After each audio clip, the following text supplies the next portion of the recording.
goreng 300 gram per pack. Dengan segala niat gue susun guys. Tuh, gue hitung dulu ya. Ini potongan gue sih nggak merata. Gue hitung ada berapa kira-kira. 1, 2, 3, 4, 5, 6, 7, 8, 9, 10, 11, 12. Wih, genap beneran loh guys. Langsung aja kita cobain dulu guys.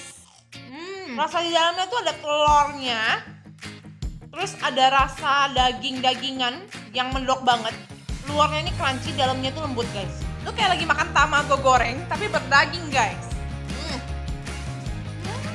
Bumbunya sih berasa banget sih, ini kayak asinnya, dagingan-dagingannya ini kayak berasa banget. Jadi lu nggak kayak makan tepung, lu kayak makan telur sama daging-dagingan gitu loh guys, tapi digoreng dalam satu pack kayak gini. Mantep banget.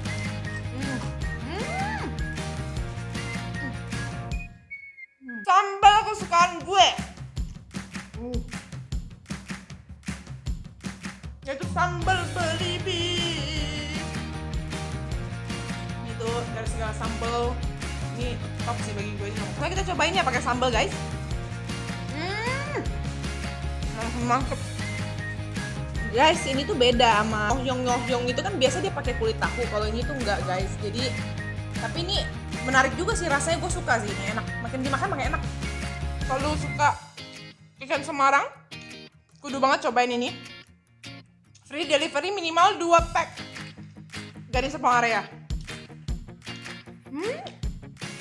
Jangan lupa like dan subscribe. Sampai jumpa di kulam berikutnya guys.